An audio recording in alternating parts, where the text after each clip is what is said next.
ಒತ್ತಡದ ಬದುಕು, ಪೌಷ್ಟಿಕ ಆಹಾರದ ಕೊರತೆಯಿಂದ ಶುಗರ್, ಬಿಪಿ, ಬೊಜ್ಜು, ಗ್ಯಾಸ್ಟ್ರಿಕ್ ನಂತಹ ಆರೋಗ್ಯ ಸಮಸ್ಯೆ. ಹೆಚ್ಚು ಪೋಷಕಾಂಶಯುಕ್ತ ಆಹಾರ ಮತ್ತು ಸಿರಿಧಾನ್ಯಗಳೇ ಇದಕ್ಕೆ ಪರಿಹಾರ. ಮಿಲೆಕ್ಸ್ ಚೂರ್ಣಂ ಇಂದಿನ ವೇಗದ ಬದುಕಿಗೆ ಪುರಾತನ ಪೋಷಣೆಯ ಶಕ್ತಿ. ಇದು ಸಿರಿಧಾನ್ಯ, ಡ್ರೈ ಫ್ರೂಟ್ಸ್, ಮೊಳಕೆ ಕಾಳುಗಳು, ಧಾನ್ಯಗಳು ಹಾಗೂ ಸೀಡ್ಸ್ ಇಂದ ಸಮೃದ್ಧವಾಗಿದೆ. ಬನ್ನಿ ಮತ್ತೆ ಸಾಂಪ್ರದಾಯಿಕ ಸಿರಿಧಾನ್ಯಗಳಿಗೆ ಹಿಂದಿರುಗೋಣ. ಆರ್ಡರ್ ಮಾಡಲು ಲಿಂಕ್ ಡಿಸ್ಕ್ರಿಪ್ಷನ್ ಮತ್ತು ಪಿನ್ ಕಾಮೆಂಟ್ ನಲ್ಲಿದೆ.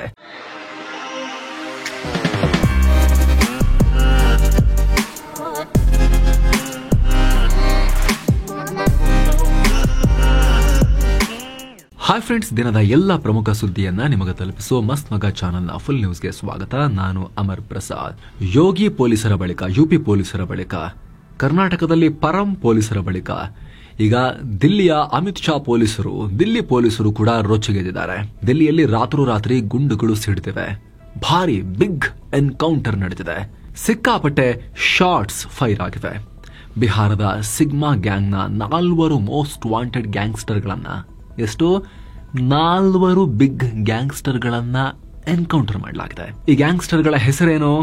ರಂಜನ್ ಪಾಠಕ್, ವಿಮಲೇಶ್ ಮಹತೋ, ಮನೀಶ್ ಪಾಠಕ್ ಮತ್ತು ಅಮನ್ ಠಾಕೂರ್. ದಿಲ್ಲಿ ಪೊಲೀಸರು, ಕ್ರೈಮ್ ಬ್ರಾಂಚ್ ಮತ್ತು ಬಿಹಾರ ಪೊಲೀಸರು ಜಂಟಿಯಾಗಿ ಈ ಕಾರ್ಯಾಚರಣೆ ಮಾಡಿದ್ದಾರೆ. ದಿಲ್ಲಿಯ ರೋಹಿಣಿ ಏರಿಯಾದಲ್ಲಿ ಈ ಎನ್ಕೌಂಟರ್ ನಡೆದಿದೆ. ಹಲವು ದಿನಗಳಿಂದ ದಿಲ್ಲಿಯಲ್ಲಿ ಬಂದು ಕದ್ದು ಕೂತಿದ್ದ ಈ ಕ್ರಿಮಿನಲ್ಗಳನ್ನ ಪತ್ತೆ ಹಚ್ಚೋಕೆ ದಿಲ್ಲಿ ಪೊಲೀಸರು ಮತ್ತು ಬಿಹಾರ ಪೊಲೀಸರು ಸೇರಿ ಜಾಯಿಂಟ್ ಆಪರೇಷನ್ ನಡೆಸ್ತಾ ಇದ್ರು, ಹುಡುಕ್ತಾ ಇದ್ರು. ಪೊಲೀಸರು ಪತ್ತೆ ಹಚ್ಚಿದಾಗ, ಇವರನ್ನ ಸುತ್ತುವರೆದಾಗ ತಪ್ಪಿಸಿಕೊಳ್ಳೋಕೆ ಕ್ರಿಮಿನಲ್ಗಳು ಗುಂಡು ಹಾರಿಸಿದ್ರು. ಆಗ ಕ್ರಿಮಿನಲ್ಸ್ ಮತ್ತು ಪೊಲೀಸರ ನಡುವೆ ಭಾರಿ ಚಕಮಕಿ ನಡೀತು. ಇದರಲ್ಲಿ 4 ಕ್ರಿಮಿನಲ್ಸ್ ಗಾಯಗೊಂಡ್ರು. ಅಂದ್ರೆ ಅವರಿಗೆ ಗುಂಡೇಟು ಬಿತ್ತು. ಅವ್ರನ್ನ ಆಸ್ಪತ್ರೆಗೂ ಹಾಕಲಾಗಿತ್ತು ತಗೊಂಡು ಹೋಗಿ. ಆದ್ರೆ ಅಷ್ಟರಲ್ಲಿ ಪ್ರಾಣ ಹೋಗಿದೆ. ಏನು, ಈ ಎನ್ಕೌಂಟರ್ ನಲ್ಲಿ 2-3 ಪೊಲೀಸ್ ಅಧಿಕಾರಿಗಳು ಕೂಡ ಗಾಯಗೊಂಡಿದ್ದಾರೆ. ಅವರಿಗೂ ಚಿಕಿತ್ಸೆ ಕೊಡಲಾಗ್ತಿದೆ. ಈ ಗ್ಯಾಂಗ್ಸ್ಟರ್ಸ್ ಬಿಹಾರದಲ್ಲಿ ನಡೆದ ಹಲವು ಹತ್ಯೆ ಪ್ರಕರಣಗಳಲ್ಲಿ ಪಾಲ್ಗೊಂಡಿದ್ರು. ಅತ್ಯಂತ ಕುಖ್ಯಾತ ಗ್ಯಾಂಗ್ಸ್ಟರ್ಗಳಾಗಿದ್ರು ಇವರು. ಏರಿಯಾ ಹಂಚ್ಕೊಂಡು ರೂಲ್ ಮಾಡ್ತಿದ್ರು. ಅದರಲ್ಲೂ ಈ ಗ್ಯಾಂಗ್ನ ಲೀಡರ್ ರಂಜನ್ ಪಾಠಕ್ ಬಿಹಾರ ಮತ್ತು ಅದರ ಅಕ್ಕಪಕ್ಕದ ರಾಜ್ಯಗಳಲ್ಲಿ ಕ್ರಿಮಿನಲ್ ನೆಟ್ವರ್ಕ್ ಅನ್ನೇ ಹರಡಿಬಿಟ್ಟಿದ್ದ. ಅದಕ್ಕೆಲ್ಲ ಈತನೇ ಹೆಡ್ ಕೂಡ ಆಗಿದ್ದ. 8 ಕ್ರಿಮಿನಲ್ ಕೇಸ್ ಈತನ ಮೇಲಿತ್ತು.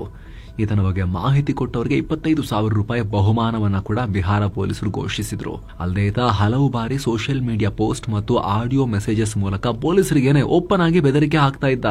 ಓಪನ್ ಚಾಲೆಂಜ್ ಪೊಲೀಸರಿಗೆ, ಆ ಲೆವೆಲ್ಗೆ ಮಿತಿ ಮೀರ್ಬಿಟ್ಟಿದ್ದ.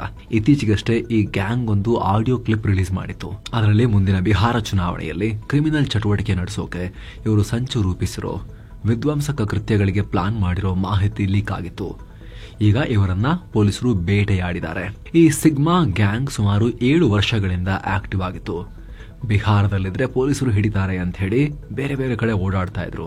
ಈಗ ದಿಲ್ಲಿಯಲ್ಲಿ ಕುತ್ಕೊಂಡು ಚಟುವಟಿಕೆಯನ್ನ ಕಂಟಿನ್ಯೂ ಮಾಡೋಕೆ ನೋಡ್ತಾ ಇದ್ರು. ಕಳೆದ ಹಲವು ದಿನಗಳಿಂದ ಪೊಲೀಸರು ಇವರ ಮೂವ್ಮೆಂಟ್ ಮೇಲೆ ಹದ್ದಿನ ಕಣ್ಣಿಟ್ಟು ಫಾಲೋ ಮಾಡಿದ್ರು. ಆಮೇಲೆ ಸಡನ್ ಆಗಿ ಲಾಕ್ ಮಾಡಿ ಲಾಂಚ್ ಮಾಡಲಾಯಿತು ಆಪರೇಷನ್. ಈಗ ಎನ್ಕೌಂಟರೇ ಆಗಿದೆ. ಘಟನಾ ಸ್ಥಳವನ್ನ ಸೀಲ್ ಮಾಡಲಾಗಿದೆ.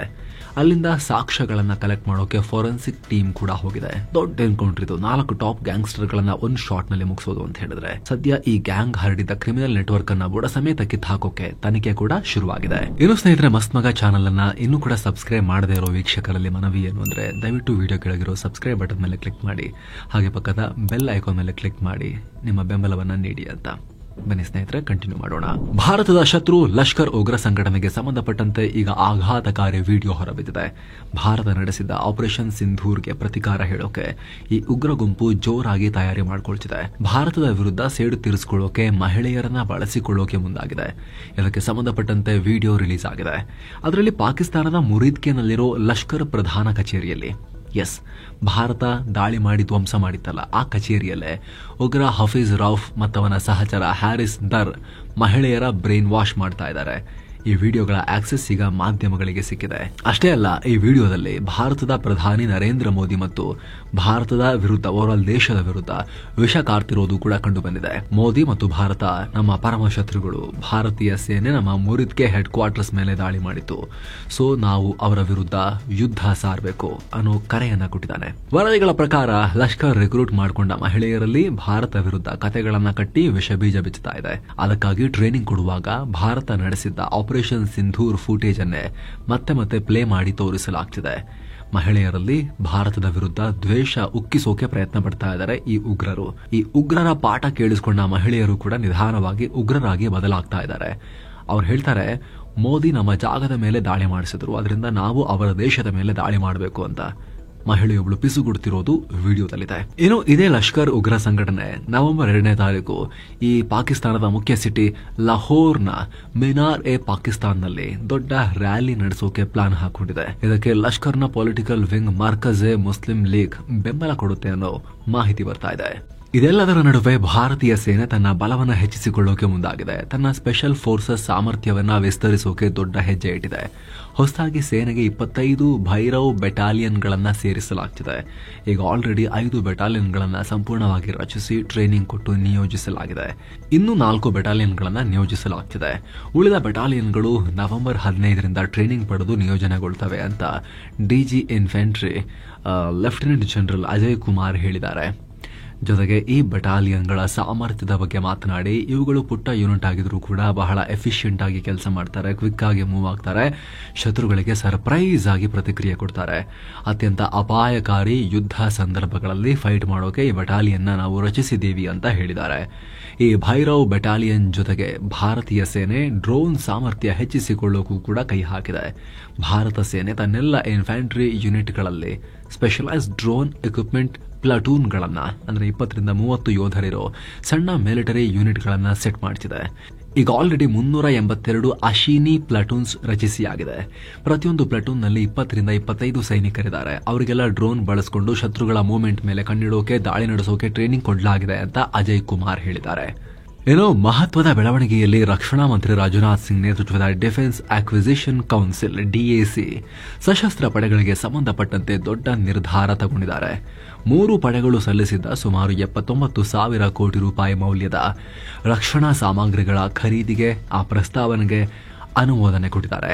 ಈ ಅನುಮೋದನೆ ಪ್ರಕಾರ ಭಾರತೀಯ ಸೇನೆ Nag missile system, tracked Mark 2 ಹಾಗೆ ground based mobile ELINT system, GBMES, high mobility ವೆಹಿಕಲ್ಗಳು ಇದೆಲ್ಲವನ್ನ ಖರೀದಿ ಮಾಡ್ತಾರೆ.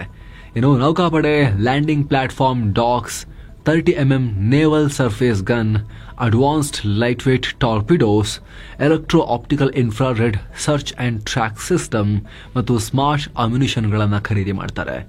ಇನ್ನು ವಾಯುಪಡೆ collaborative long range target saturation destruction system CLRTS DS ಖರೀದಿ ಮಾಡಲಿದೆ. ಹೀಗೆ ಹಲವು ಪ್ರಸ್ತಾವನೆಗಳಿಗೆ ಡಿಫೆನ್ಸ್ ಅಕ್ವಿಸಿಷನ್ ಕೌನ್ಸಿಲ್ ಅನುಮೋದನೆ ಕೊಟ್ಟಿದೆ. ಇಷ್ಟು ಮಾತ್ರ ಅಲ್ಲ, ಭಾರತದ ಪೂರ್ವ ಮತ್ತು ಪಶ್ಚಿಮ ಗಡಿಗಳಲ್ಲಿ ಹೈ ರಿಸ್ಕ್ ಕಮಾಂಡೋ ಆಪರೇಷನ್ ನಡೆಸೋಕೆ ಗಡಿ ಭದ್ರತಾ ಪಡೆ ಸುಮಾರು 150ಕ್ಕೂ ಅಧಿಕ ನಾಯಿಗಳಿಗೆ, ಶ್ವಾನಗಳಿಗೆ ತರಬೇತಿ ಕೊಡ್ತಾ ಇದ್ದಾರೆ. ಮುಧೋಳ್ ಹೌಂಡ್ ಮತ್ತು ರಾಂಪುರ್ ಹೌಂಡ್ ಅನ್ನೋ ಭಾರತೀಯ ತಳಿಯ ಶ್ವಾನಗಳಿಗೆ ಇದೇ ಮೊದಲ ಬಾರಿಗೆ ಈ ಟ್ರೈನಿಂಗ್ ಕೊಡಲಾಗ್ತಿದೆ. ಭಾರತದ ಭೌಗೋಳಿಕ ಹವಾಮಾನ ವ್ಯವಸ್ಥೆಗೆ ಹೊಂದಿಕೊಳ್ಳೋ ಈ ಶ್ವಾನಗಳು ಭಾರತದ ಪೂರ್ವ ಭಾಗದಲ್ಲಿ ಎಡಪಂಥೀಯ ಉಗ್ರವಾದಿಗಳ ವಿರುದ್ಧದ ಕಾರ್ಯಾಚರಣೆಯಲ್ಲಿ ಹೆಲ್ಪ್ ಮಾಡ್ತವೆ. ಹಾಗೆ ಪಶ್ಚಿಮದ ಗಡಿಯಲ್ಲೂ ಕೂಡ ಸೇನೆಯ ವಿವಿಧ ಕಾರ್ಯಾಚರಣೆಗಳಿಗೆ ಹೆಲ್ಪ್ ಮಾಡ್ತವೆ. ನಮ್ಮ ಅಪ್ಪನ ಬಳಿಕ ನೆಕ್ಸ್ಟ್ ಸತೀಶ್ ಜಾರಕಿಹೊಳಿ ಅವರೇ ಉತ್ತರಾಧಿಕಾರಿ ಆಗಬೇಕು ಅನ್ನೋ ರೀತಿಯಲ್ಲಿ ಸಿದ್ದರಾಮಯ್ಯ ಪುತ್ರ ಯತೀಂದ್ರ ಅವರು ಕೊಟ್ಟಿದ್ದ ಹೇಳಿಕೆಗೆ ಸತೀಶ್ ಜಾರಕಿಹೊಳಿ ಅವರು ರಿಯಾಕ್ಟ್ ಮಾಡಿದ್ದಾರೆ. ನಾವು 2028ಕ್ಕೆ ಸಿಎಂ ಸ್ಥಾನದ ಕ್ಲೇಮ್ ಮಾಡುತ್ತೇವೆ. ಯತೀಂದ್ರ ಕೊಟ್ಟಿರೋ ಹೇಳಿಕೆ ಅದು ಅವರ ವೈಯಕ್ತಿಕ ಅಭಿಪ್ರಾಯ. ನಾವು ಎಲ್ಲರನ್ನೂ ಜೊತೆಗೆ ಕರೆದುಕೊಂಡು ಹೋಗೋ ಕೆಲಸ ಮಾಡ್ತೇವೆ. ಏನೇ ಆಗಲಿ ಅದನ್ನ ಪಕ್ಷ ನಿರ್ಧಾರ ಮಾಡುತ್ತೆ ಅನ್ನೋ ಹೇಳಿಕೆ ಕೊಟ್ಟಿದ್ದಾರೆ. ಇತ್ತ ಗೃಹ ಮಂತ್ರಿ ಪರಮೇಶ್ವರ್ ಮಾತನಾಡಿ, ರಾಜ್ಯದಲ್ಲಿ ಮುಖ್ಯಮಂತ್ರಿ ಬದಲಾವಣೆ ವಿಚಾರದಲ್ಲಿ ಪಕ್ಷದ ಹೈಕಮಾಂಡ್ ನಿರ್ಧಾರ ಅಂತಿಮ. ಅಂತಹ ಸಂದರ್ಭದಲ್ಲಿ CLP ಸಭೆ ಮಾಡ್ತೇವೆ. ಯತೀಂದ್ರ ಸಿದ್ದರಾಮಯ್ಯ ಅವರು ಸೈದ್ಧಾಂತಿಕವಾಗಿ ಹೇಳಿದ್ದಾರೆ. ಸತೀಶ್ ಅವರು ಅಹಿಂದ ಚಳುವಳಿಯಲ್ಲಿದ್ದರು, ಅವರಿಗೆ ಕಮಿಟ್ಮೆಂಟ್ ಇದೆ ಅನ್ನೋ ಕಾರಣಕ್ಕೆ ಹೇಳಿರಬಹುದು. ಸಿಎಂ ಹುದ್ದೆ ಕುರಿತು ಆ ಹೇಳಿಕೆ ಕೊಟ್ಟಿಲ್ಲ ಅನ್ನೋ ಸ್ಪಷ್ಟೀಕರಣ ಕೊಟ್ಟಿದ್ದಾರೆ. ಇನ್ನು ಸ್ನೇಹಿತರೆ, ಮಸ್ತ್ ಮಗ ಪ್ರೀಮಿಯಂ ಮೆಂಬರ್ಶಿಪ್ ನಲ್ಲಿ ಸಾಲು ಸಾಲು ಉತ್ತಮ ಗುಣಮಟ್ಟದ ಮೆಂಬರ್ ಓನ್ಲಿ ವಿಡಿಯೋಸ್ ಪಬ್ಲಿಷ್ ಆಗ್ತಾ ಇದಾವೆ. ಮೊದಲ ಮೆಂಬರ್ಸ್ ಓನ್ಲಿ ಲೈವ್ ಕೂಡ ಆಲ್ರೆಡಿ ಕಂಡಕ್ಟ್ ಮಾಡಿ ಆಗಿದೆ. ಸೊ ನಿಮಗೂ ಕೂಡ ಆಸಕ್ತಿ ಇತ್ತು ಅಂತ ಹೇಳಿದ್ರೆ ಸ್ನೇಹಿತರೆ, ದಿನಕ್ಕೆ 97 ಪೈಸೆ ಚೇಂಜ್ ಕಾಸ್ಟ್ ಆಗುತ್ತೆ. ಇಡೀ ಮಂತ್ಗೆ 29 ರೂಪೀಸ್, ದಿನಕ್ಕೆ ₹1 ಅಂತ ಕೇಳಕ್ಕೆ. ಸೊ ನಮ್ಮ ವರ್ಕಲ್ಲಿ ವ್ಯಾಲ್ಯೂ ಕಾಣಿಸ್ತಾ ಇದ್ರೆ ನೀವು ಇದನ್ನ ಕನ್ಸಿಡರ್ ಮಾಡಬಹುದು. ವಿಡಿಯೋ ಕೆಳಗಿರೋ ಜಾಯಿನ್ ಬಟನ್ ಮೂಲಕ ಆಂಡ್ರಾಯ್ಡ್ ಯೂಸರ್ಸ್ ಡೈರೆಕ್ಟ್ಲಿ ಜಾಯಿನ್ ಆಗಬಹುದು. ಆಪಲ್ ಯೂಸರ್ಸ್ಗೆ ಡಿಸ್ಕ್ರಿಪ್ಷನ್ ಅಲ್ಲಿ ಪಿನ್ ಮಾಡಿರೋ ಕಾಮೆಂಟ್ ಅಲ್ಲಿ ಪ್ರತ್ಯೇಕ ಮೆಂಬರ್ಶಿಪ್ ಅಂತ ಮೆನ್ಷನ್ ಮಾಡಿ ಲಿಂಕ್ ಕೊಟ್ಟಿರ್ತೀವಿ. ಅದ್ರ ಮೇಲೆ ಕ್ಲಿಕ್ ಮಾಡಿ ಸಫಾರಿ ಬ್ರೌಸರ್ಗೆ ಹೋಗಿ ಆಪಲ್ ಯೂಸರ್ಸ್ ಜಾಯಿನ್ ಆಗಬಹುದು. ನಿಮ್ಮ ಗಮನಕ್ಕಿರಲಿ, ಆ ಮೆಂಬರ್ ಓನ್ಲಿ ಕಾಂಟೆಂಟ್ಗಳು ಏನೆಲ್ಲ ಬರುತ್ತೆ ಅದಷ್ಟರಲ್ಲೂ ಕೂಡ ನಮ್ಮ ಕಡೆಯಿಂದ ನಾವು ಇನ್ಸರ್ಟ್ ಮಾಡೋ ಯಾವುದೇ ಆಡ್ಸ್ ಅನ್ನ ನಾವು ಆ ಕಾಂಟೆಂಟ್ಗಳಲ್ಲಿ ಹಾಕ್ತಾ ಇಲ್ಲ. ಪ್ರೀಮಿಯಂ ಎಕ್ಸ್ಪೀರಿಯನ್ಸ್ ಕೊಡೋ ಪ್ರಯತ್ನ ನಡೆಸ್ತಾ ಇದ್ದೀವಿ. ಆಸಕ್ತರು ಕನ್ಸಿಡರ್ ಮಾಡಬಹುದು. ದೇಶಾದ್ಯಂತ ತೀವ್ರ ಚರ್ಚೆಗೀಡಾಗಿದ್ದ ಆಳಂದ ಮತಗಳ್ಳತನ ಪ್ರಕರಣದ ಕುರಿತು ರಾಜ್ಯ ಸರ್ಕಾರ ರಚಿಸಿರುವ ಎಸ್ಐಟಿ ತಂಡ ಸ್ಫೋಟಕ ಮಾಹಿತಿ ಬಹಿರಂಗಪಡಿಸಿದೆ. 2023ರ ಆಳಂದ ವಿಧಾನಸಭಾ ಚುನಾವಣೆಗೂ ಮುನ್ನ ಮತದಾರರ ಲಿಸ್ಟ್ನಿಂದ ತೆಗೆಯೋಕೆ ಡೇಟಾ ಸೆಂಟರ್ ಆಪರೇಟರ್ಗೆ ಪ್ರತಿ ಎಲೆಕ್ಷನ್ ಕಾರ್ಡ್ಗೆ ₹80 ಕೊಡಲಾಗಿದೆ ಅಂತ ತಿಳಿಸಿದೆ. ನೋಡಿ, ಇವೆಲ್ಲ ನಕಲಿ ಕಾರ್ಡ್ ಇದೆ ಅಂತ ಹೇಳಿ ಚುನಾವಣಾ ಆಯೋಗಕ್ಕೆ ಅರ್ಜಿ ಸಲ್ಲಿಸಿ ಡಿಲೀಟ್ ಮಾಡಿಸೋಕೆ ಈ ರೀತಿ ಹಣ ಪೇ ಮಾಡಲಾಗಿದೆ. ಡಿಸೆಂಬರ್ 2022ರಿಂದ ಫೆಬ್ರವರಿ 2023ರ ಅವಧಿಯಲ್ಲಿ ಒಟ್ಟು 6,018 ಫೇಕ್ ವೋಟರ್ ಡಿಲೀಷನ್ ಅರ್ಜಿ ಹಾಕಿ ಸುಮಾರು ₹4.8 ಲಕ್ಷ ಹಣ ಕಳಿಸಲಾಗಿದೆ ಅಂತ ಎಸ್ಐಟಿ ತಿಳಿಸಿದೆ. ಕಲಬುರಗಿ ಜಿಲ್ಲಾ ಕೇಂದ್ರದಲ್ಲಿರೋ ಡೇಟಾ ಸೆಂಟರ್ನಿಂದ ಫೇಕ್ ವೋಟರ್ ಐಡಿ ಡಿಲೀಷನ್ ಅರ್ಜಿಗಳನ್ನು ಹಾಕಿಸಲಾಗಿದೆ. ಸ್ಥಳೀಯ ನಿವಾಸಿ ಮಹಮ್ಮದ್ ಅಶ್ಫಾಕ್ ಈ ಪ್ರಕರಣದಲ್ಲಿ ಮುಖ್ಯ ವ್ಯಕ್ತಿ ಅಂತ ಎಸ್ಐಟಿ ತನಿಖೆಯಲ್ಲಿ ಕಂಡುಬಂದಿದೆ ಅನ್ನೋ ಮಾಹಿತಿ ಈಗ ಲಭ್ಯವಾಗ್ತಾ ಇದೆ. ಕರ್ನಾಟಕದಲ್ಲಿ ಮಳೆ ಮುಂದುವರೆದಿದೆ. ಕಳೆದ 24 ಗಂಟೆಯಲ್ಲಿ ದಕ್ಷಿಣ ಕನ್ನಡ ಜಿಲ್ಲೆ ಕಡಬ ತಾಲೂಕಿನ ರಾಮಕುಂಜ ಅನ್ನೋ ಕಡೆ ಅತಿ ಹೆಚ್ಚು 150.5 ಮಿಲಿಮೀಟರ್ ಮಳೆಯಾಗಿದೆ. ಮುಂದಿನ 24 ಗಂಟೆಯಲ್ಲಿ ಉಡುಪಿ, ಉತ್ತರ ಕನ್ನಡ, ದಕ್ಷಿಣ ಕನ್ನಡ, ಬಾಗಲಕೋಟೆ, ಧಾರವಾಡ, ಬೆಳಗಾವಿ, ವಿಜಯಪುರ, ರಾಯಚೂರು, ಯಾದಗಿರಿ, ಕಲಬುರಗಿ, ಬಳ್ಳಾರಿ, ಚಿತ್ರದುರ್ಗ ಮತ್ತು ದಾವಣಗೆರೆ ಜಿಲ್ಲೆಗಳಲ್ಲಿ ಭಾರೀ ಮಳೆಯಾಗುತ್ತೆ. ಇತ್ತ ಬೆಂಗಳೂರು ಸೇರಿದಂತೆ ರಾಜ್ಯದ ಇನ್ನುಳಿದ ಜಿಲ್ಲೆಗಳಲ್ಲಿ ಸಾಧಾರಣ ಮಳೆಯಾಗೋ ಸಾಧ್ಯತೆ ಇದೆ ಅಂತ ಹವಾಮಾನ ಇಲಾಖೆ ಮುನ್ಸೂಚನೆ ಕೊಟ್ಟಿದೆ. ಇನ್ನು ಮತ್ತೊಬ್ಬ ನಾರ್ತ್ ಈಸ್ಟ್ ಉಗ್ರಗಾಮಿಯನ್ನ ಹೊಡೆದುರುಳಿಸಲಾಗಿದೆ. ಅಸ್ಸಾಂನ ಕಾಕೋಪತಾರ್ನಲ್ಲಿ ಸೇನಾ ಕ್ಯಾಂಪ್ ಮೇಲೆ ದಾಳಿ ಮಾಡಿದ್ದ United liberation front of Assam ಈ ಸಂಘಟನೆ ಉಲ್ಫಾ ಸಂಘಟನೆಯ ಉಗ್ರನನ್ನ ದೊಡ್ಡ ತಲೆಯನ್ನ ಭೇಟಿಯಾಡಿದ್ದಾರೆ. ಈ ಸಂಘಟನೆಯ ಸಾರ್ಜೆಂಟ್ ಮೇಜರ್ಗೆ ಟಿಕೆಟ್ ಕೊಟ್ಟಿದ್ದಾರೆ. ಈತನನ್ನ ಇವಾನ್ ಆಕ್ಸೋಮ್ ಅಂತ ಗುರುತಿಸಲಾಗಿದೆ. ಅರುಣಾಚಲ ಪ್ರದೇಶದ ನಮ್ಜಾಯ್ ಜಿಲ್ಲೆಯಲ್ಲಿ ಸೇನೆ ಮತ್ತು ಅಸ್ಸಾಂ ರೈಫಲ್ ಸೈನಿಕರು ಜಂಟಿ ಕಾರ್ಯಾಚರಣೆ ನಡೆಸಿ ಈತನನ್ನ ಹೊಡೆದು ಹಾಕಿದ್ದಾರೆ. ಬುಧವಾರ ಮಧ್ಯರಾತ್ರಿ ಈ ಭರ್ಜರಿ ಕಾರ್ಯಾಚರಣೆ ನಡೆಸಲಾಗಿದೆ. ಈ ಕಾರ್ಯಾಚರಣೆಯಲ್ಲಿ ಒಂದು ರೈಫಲ್, ಒಂದು ರಾಕೆಟ್ ಪ್ರೊಪೆಲ್ಡ್ ಗ್ರೆನೇಡ್ ಹಾಗೂ ಇತರ ಶಸ್ತ್ರಾಸ್ತ್ರಗಳನ್ನು ವಶಕ್ಕೆ ಪಡೆಯಲಾಗಿದೆ. ಸದ್ಯ ಆ ಭಾಗದಲ್ಲಿ ಉಗ್ರರಿಗಾಗಿ ಶೋಧ ಕಾರ್ಯಾಚರಣೆ ಕಂಟಿನ್ಯೂ ಆಗಿದೆ. ಹೆಚ್ಚುವರಿಯಾಗಿ ಸಿಆರ್ಪಿಎಫ್ ಪಡೆ ಹಾಗೂ ಪೊಲೀಸರನ್ನ ಅಲ್ಲಿ ಹಾಕಲಾಗಿದೆ. ಮತ್ತೊಂದು ಕಡೆ ಪಶ್ಚಿಮ ಬಂಗಾಳದ ಬೋಲ್ಪುರ್ ಅನ್ನೋ ಹಳ್ಳಿಯಲ್ಲಿ 2ನೇ ಮಹಾಯುದ್ಧ ಕಾಲದ್ದು ಅಂತ ಹೇಳಲಾಗ್ತಿರೋ ಮಾರ್ಟಾರ್ ಶೆಲ್ ಒಂದು ಬಹಳ ಓಲ್ಡ್ ಪತ್ತೆಯಾಗಿದೆ. ಸ್ಫೋಟಕ ನಿಷ್ಕ್ರಿಯ ದಳ ಅದನ್ನ ತಗೊಂಡು ಹೋಗಿ ನಿಷ್ಕ್ರಿಯಗೊಳಿಸಿದೆ.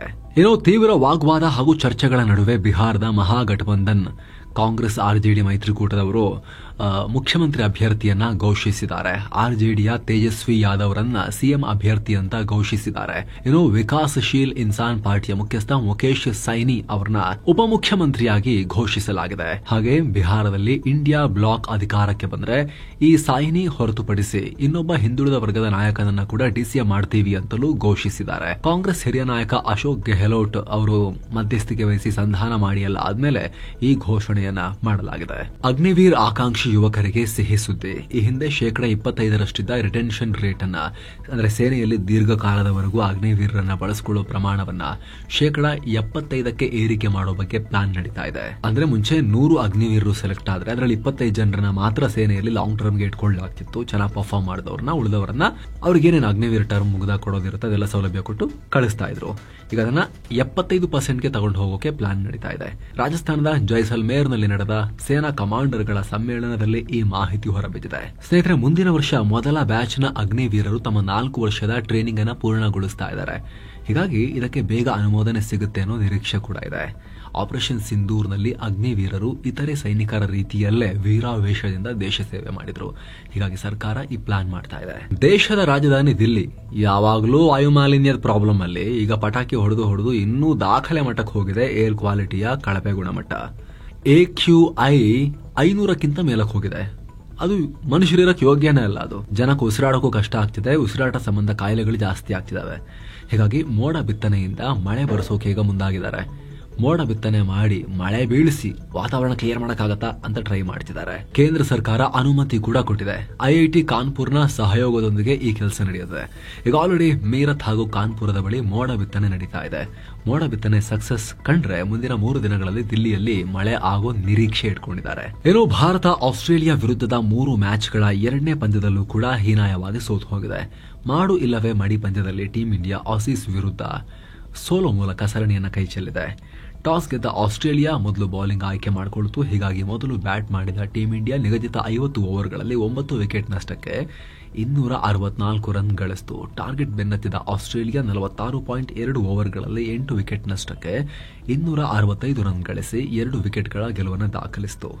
ಈ ಮೂಲಕ 2-0 ಅಂತರದಿಂದ ಆಸ್ಟ್ರೇಲಿಯಾ ಸರಣಿಯನ್ನ ಕೈವಶ ಮಾಡಿಕೊಂಡಿದೆ. ಇನ್ನು ಭಾರತದ ಷೇರುಪೇಟೆ ಗ್ರೀನ್ ನಲ್ಲಿ ಕೊನೆಗೊಂಡಿದೆ. ದಿನದ ವಹಿವಾಟಿನ ಅಂತ್ಯಕ್ಕೆ ಸೆನ್ಸೆಕ್ಸ್ 130 ಪಾಯಿಂಟ್ಸ್ ಜಂಪ್ ಆಗಿ 84,556ಕ್ಕೆ ತಲುಪಿತು. 700ಕ್ಕೂ ಅಧಿಕ ಪಾಯಿಂಟ್ ಮೇಲಕ್ಕೆ ಹೋಗಿತ್ತು. ಆದರೆ ಟ್ರಂಪ್ ಮತ್ತೆ ಯಾವಾಗ ಕಿರಿಕಿರಿ ಮಾಡಿದ್ರು ಮತ್ತೆ ಭಾರತ, ರಷ್ಯಾ, ತೈಲ, ಅದು ಇದು ಟ್ಯಾರಿಫ್ ಅಂತ ಮತ್ತೆ ಮಾರ್ಕೆಟ್ ಡೌನ್ ಆಯಿತು. ನಿಫ್ಟಿ 20 ಪಾಯಿಂಟ್ಸ್ ಜಂಪ್ ಆಗಿ 25,888ಕ್ಕೆ ತಲುಪಿದೆ. ಐಟಿ ಸ್ಟಾಕ್ಗಳು ಮಾರ್ಕೆಟ್ಗೆ ಒಂಚೂರು ಬಲ ಕೊಟ್ಟವು. ಇನ್ನು Bharti Airtel, UltraTech cement, ICICI bank, Reliance Industries ಮತ್ತು ನೆಸ್ಲೆ ಇಂಡಿಯಾ ರೆಡ್ ನಲ್ಲಿದ್ವು. Infosys, Tata consultancy, Axis bank ಮತ್ತು ವಿಪ್ರೋ, HCL ಟೆಕ್ನಾಲಜೀಸ್ ಗ್ರೀನ್ ನಲ್ಲಿದ್ವು. ಇನ್ಫೋಸಿಸ್ ಬೈ ಬ್ಯಾಕ್ ನಡೀತಾ ಇದೆ. ಅದರಲ್ಲಿ ಪ್ರೊಮೋಟರ್ ಗ್ರೂಪ್ ಪಾಲ್ಗೊಳ್ಳಲ್ಲ, ಸಾಮಾನ್ಯ ಷೇರುದಾರರಿಗೆ ಲಾಭ ಆಗುತ್ತೆ ಅನ್ನೋ ನಿರೀಕ್ಷೆಯಲ್ಲಿ ಒಂದಷ್ಟು ಪಾಸಿಟಿವಿಟಿ ಅಲ್ಲೂ ಕೂಡ ಕಂಡು ಬಂತು. ಇನ್ನು ಡಾಲರ್ ಮುಂದೆ ರೂಪಾಯಿ ಮೌಲ್ಯ 7 ಪೈಸೆ ಏರಿಕೆಯಾಗಿ 87 ರೂಪಾಯಿ 86 ಪೈಸೆಯಾಗಿದೆ.